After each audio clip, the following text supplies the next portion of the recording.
I was pretty impressed with that. I never heard another word from Chief Hensley. I don't know if you've ever heard him, sir.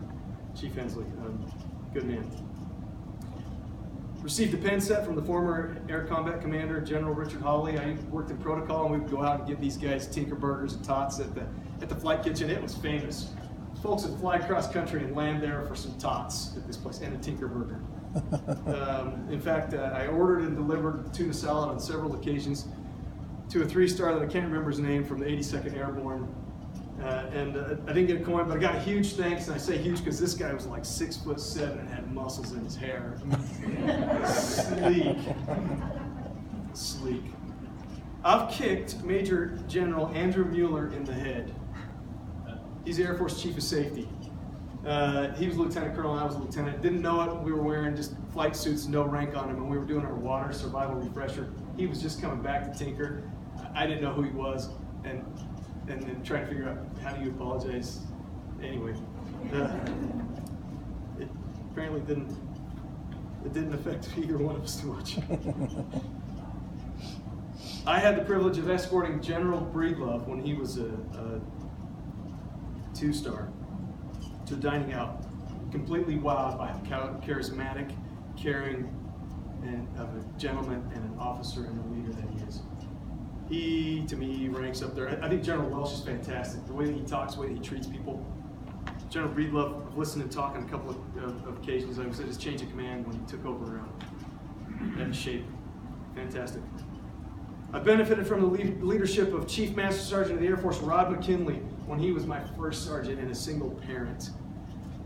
And he took the time to talk with Airman Wilstead. As I read the first article that he wrote after he took his newly appointed position, I was truly impressed to find that after rising to such a prestigious office, he was still the same man of integrity and compassion. I could tell in his words because it sounded just like when he spoke to me.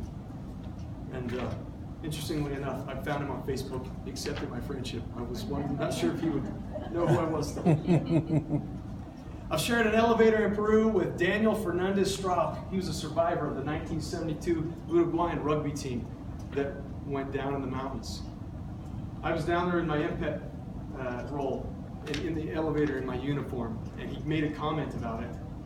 Pretty soon we start talking, and I'm thinking he must be retired from his country's service. And just engendered a conversation, which wound up, he explained how their military, I think, is a little embarrassed about how that all went down. And yet those survivors from the rugby team and their military are very tight-knit, and I think instilled some prestige back in them. I controlled F-16s against MiG-29s over the skies of Poland. In 1978, I crawled under my desk during nuclear attack drills. That's amazing to me. I mean, that's a testament to democracy. We are doing the right things around the world. I've been in an F-15 simulator dogfight against Colonel Chuck de Bellevue. Anybody know who Chuck de Bellevue is? Chuck de Bellevue was one of only 5 aces from Vietnam. I believe he's the only ace to have been a Wizzo and then a pilot. And he's the highest decorated ace. He had 6 kills because he had a couple when he was a Wizzo, and on the last day I think he had 3, and I think he got 3 more and put him over the top. When you get 5 kills in Vietnam, and maybe this is the case all the time, they brought you home. And then you just started to advertise, you know, and do kind of PR. I don't think I don't think he even knew I was there because I could not get him or keep him in the sights of that aircraft. I mean, and he was busy flying the wings off that simulator. It was awesome. And I've pulled weeds from the cracks in the sidewalk around the 552nd Air Control Wing headquarters with the commander, Brigadier General James W. Morehouse. He and Colonel Chuck Winstead took the time to stay late on the 31st of December of 1997 so that I could submit a package to OTS and be selected. Then he took the time to come over to my Airman Leadership School class, pull everybody into the auditorium, not tell anybody what was going on, and then pull me out and announce to everybody that I was going to OTS. I'm forever grateful for his style of leadership and care for the troops. He came to my OTS graduation, and we're sitting at the table, at a dining out. And I'm sitting next to my training officer. I should tell some. A cockroach climbed out of the salad of my flight training officer, across the table, and up the glass of General Morehouse.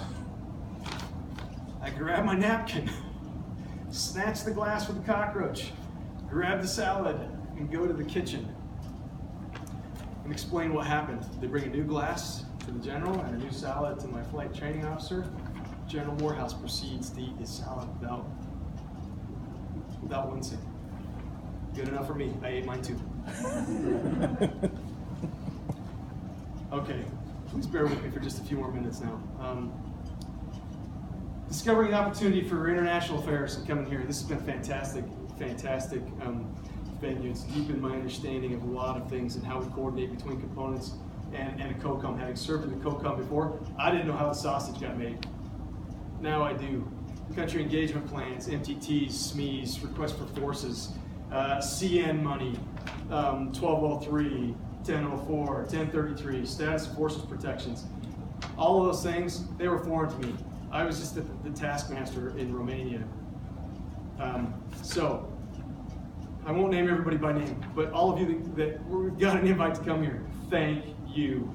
Thank you for your support. Thank you for schooling me and helping me to be able to succeed in this position. Sir, thank you. Thank you for keeping me on. Thank you for giving me the opportunity to learn as a leader and grow. Maybe change my style a little bit and learn how to follow. Thank you.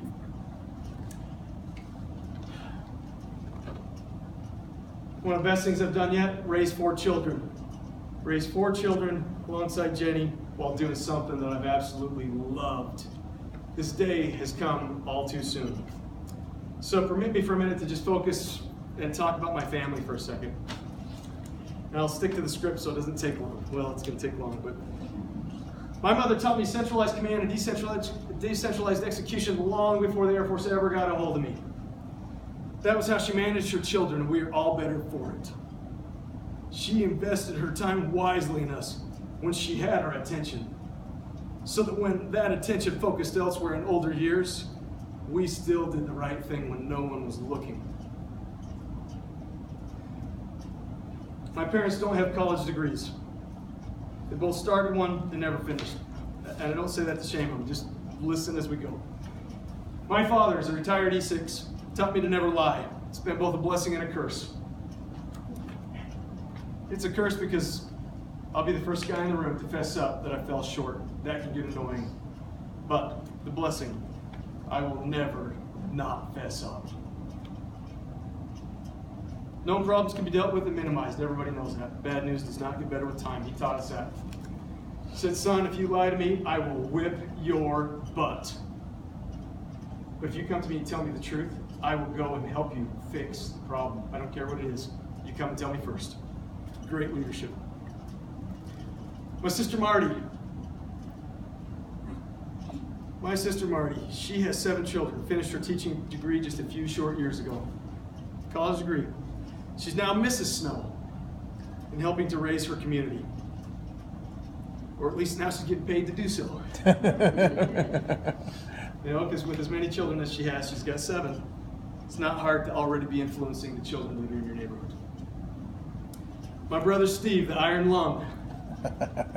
I spent many nights awake in the bottom bunk praying that the asthma would not be taken from me. I'm the youngest of 4. Along with my father, he has been a hero in my life. I would have missed an opportunity for squadron command had he not encouraged me throughout my career. Thank you, brother. I've taken some risks because of his advice. Unfortunately, his wife's not able to be here today, but the 2 of them have visited us in almost every location that we've ever gone, or she has facilitated him being there. Steve's a certified registered nurse anesthetist. But the guy has enough college credits to have a few PhDs by now. My brother Desmond, he's not here, he lives in Hawaii. We lived there as kids. That guy fantasized about living there ever since, and now he won't leave. This guy is so quiet, I sometimes question whether I really know him or not. But his wisdom runs deep. and so do his loyalties and his love. While hammering together trusses and building Steve's house some years ago, following question came from Steve's only son. Steve's got 5 kids, 4 girls and a boy, and the boy is at the tail end almost. He looks up at all of these cousins and brothers on this house hammering, and he says, "How do brothers fight?" Des, without missing a stroke with his hammer, nor with his wisdom, stated, "Back to back." And a family motto has been coined ever since. Desmond is an experienced general contractor, and now he's a registered nurse. My children, they're an amazing lot. I'm extremely proud of them. You've heard what they're doing, scattered around the globe. Chase here is the tail end. I look forward to having more time with him. I'm a little jealous of him, though. He looks like I did when I was 16. He's handsome, but he's taller, and right now he has more hair than I do. So, as I close, I just want to reflect on one more person that's had the most profound effect on me. This person is most social and outgoing, creative, loving, loyal, consistently seeks opportunities to serve those around her, is an amazing bargain hunter. Raised 4 children on 2 continents in 4 countries. Like I said before, she slaughters German and can't get Spanish to come out to save her life, and we've lived in both Germany and Spain. I could go on for hours about her. I really could, about all of her positive qualities. She absolutely balances me out. I kid with her sometimes. I have to go and listen to Tim McGraw's song. It's about me, and I'm sick of me too. Sometimes I have to do that. She's a fantastic woman, puts up with a lot. But the most important point I could make about her is that she is absolutely the best thing that ever has and ever will happen to me. She's facilitated this career. She's put up with late nights, long days away, times in war zones, training, you name it. She's the inspiration that drove me to obtain education. I enlisted. I'm absolutely proud of my enlisted heritage. Professional. Chief Barraza said it best a couple of weeks ago. That's what sets us apart. We have a professional enlisted corps. But she drove me and inspired me to get some education and take that next risk and apply to OTS, and here we are. So the last thing I'll say about that is, in describing her, you know, Proverbs 31 verse 10, if you read from 10 all the way to 29, you'll almost hear what I read in this paragraph. I'm going to read 10 and 29. It says, "Who can find a virtuous woman? For her price is far above rubies. Many daughters have done virtuously, but thou excellest them all." So, with all of my gratitude and respect and honor, thank you for helping me get here. So, thank you again for attending. Thank you for indulging me for this half hour in speaking. I'm extremely proud of America. I'm extremely proud.